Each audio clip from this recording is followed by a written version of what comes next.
Hello, people. Want to say thank you for all the comments, the likes, the subscribers. Definitely go ahead and subscribe and hit that notification bell so you guys know every time we upload or have new content. Definitely. So it's our tendency to keep it jiggy over here, light, laughter, and all that good stuff. But in this segment, we're kind of going to be talking about, we're definitely going to be talking about a very serious issue, one that's a little bit more mind-boggling. Well, Makayla was completely shocked when she realized. I'm still very shocked, actually. So basically, we found out, or he informed me, that Jamaicans have no rights to the beach. I'm going to go ahead and read an article, or the beginning of an article, and we'll link it so you guys can check it out for yourselves. Right, it's at the jabem.org website. So Jamaicans have no natural rights to access the beach and use the sea. The Beach Control Act of Jamaica is a legal document that regulates the beach and sea around Jamaica. The document was written when Jamaica was a colony of England in 1956, which was before Jamaica was free and independent in 1962. The Beach Control Act of Jamaica was updated in 2004 without significant modifications to protect the beach heritage and environment of Jamaica. As described in the Beach Control Act of Jamaica, Jamaicans have no inherent rights to the beach. Like, for real.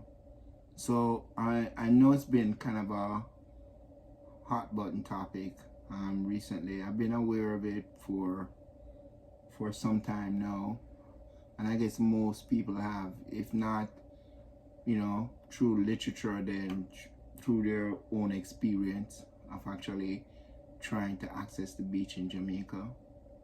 We're not going to go too much into, the Beach Control Act of 1956, that, as she just read, basically gives Jamaicans no inherent right to the beach. So in other words, then, when people are complaining about the beach being cordoned off by resorts and all that good stuff, I mean, the government can always turn and point to that act, so as far as legality is concerned, they can always point and say, oh yeah, there's a Beach Control Act of 1956.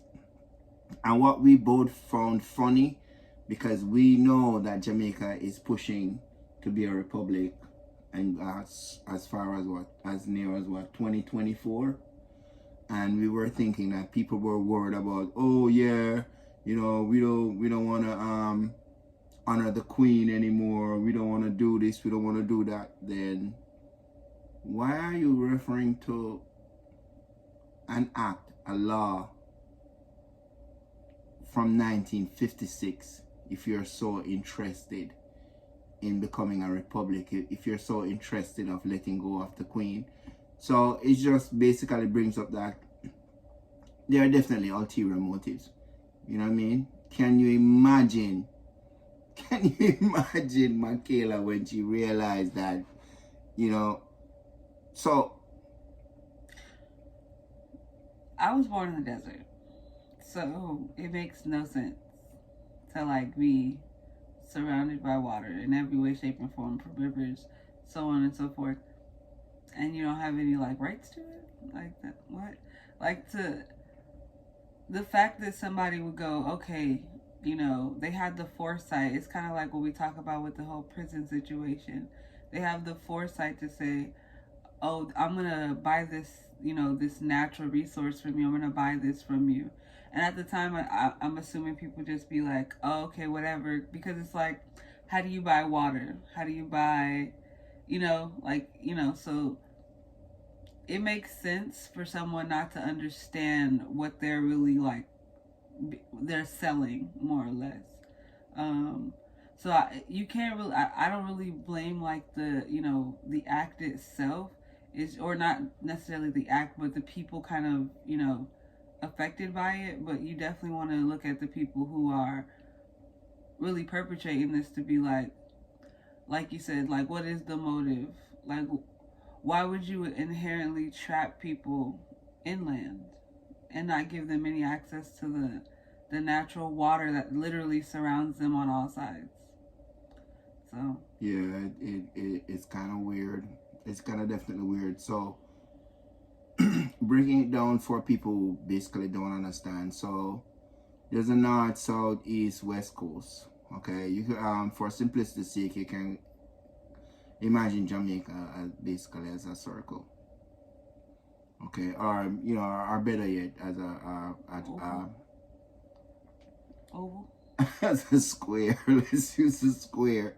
So the north coast, and portion of the west coast, even the south coast, a portion of the south coast, has been designated as a tourist area. Okay, when you go further east, that's where you'll find like Kingston, Saint Catherine, that kind of a deal. So all the north coast, St. Mary, comes straight back around to Negril, pretty much has been cordoned off by resorts, private developers. Okay, and these private developers, they don't give access to the local beaches. Do you see what I'm saying? You have other countries like Barbados where there are like corridors where locals still have access. Okay, so that's one problem. Now you have Elsha, we were looking at the other day. Elsha Beach, where pretty much serves, I mean, I'm sure it serves everybody in Jamaica, but pretty much it's like St. Catherine, Kingston, and St. Andrew, where that would be like the spot on the weekends and everything else.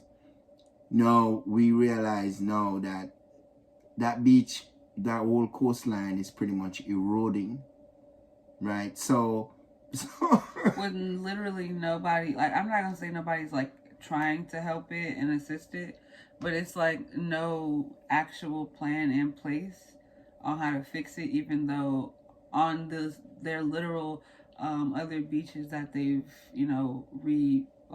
I forget the word for it, like but revamp, or they've helped like rebuild, there you go, rebuild the coral reef around it. So it's like it's not really making sense with Hellshire Beach specifically, right? Like the amount of damage that we've like seen, the erosions and stuff like that. So a lot of it's just not making sense. So I don't know. Like, we're still kind of looking into it, and we definitely are gonna link the website so you guys can look into it too. And if you want to donate to assist in the recovery and the refurbishing and the revamping of Hellshire Beach, right? And just kind of going into the overall of getting Jamaicans access to the natural resources. Definitely check the website out. We'll have that in the description for you all. Right. So jabem.org. That's JABEMM or JABBEM. One of those. But we'll definitely put it up. But they have a GoFundMe that you definitely need to support. You also need to definitely realize what they're doing as far as litigations in against the government of Jamaica, just to free up those resources.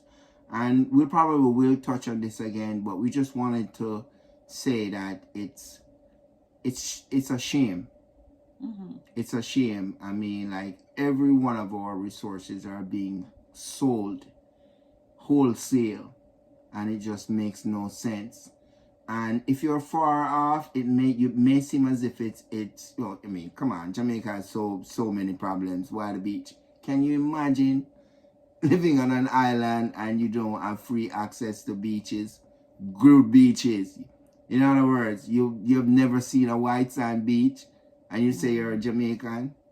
You have to. You have most people, they have never experienced a resort. They have never experienced white sand beach until they leave, go to America, and come back. And when they do that, they probably have to sneak away because they can't even afford to take their family or family members with them because of how expensive it is.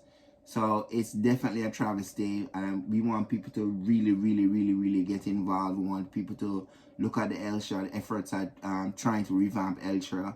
We want them to go to the Jabem website. She's gonna be putting it up later, just to see their efforts. And if you feel like you need to support them, they need volunteers. They are, like I said, they also have a GoFundMe, that kind of a deal. And it's really important. And like we said, we just want to cry shame on the Jamaican government, successive Jamaican governments. Okay, just get that straight. Who are they now are pretty much the colonizers. So just want to reach out and touch you with that. All right. So thank you again for sitting with us. Again, definitely subscribe, hit that notification bell so you can get notified every time we upload. Definitely share, comment, like, and tell your people about us. Thank you for hanging out. We'll catch you guys next time. Peace.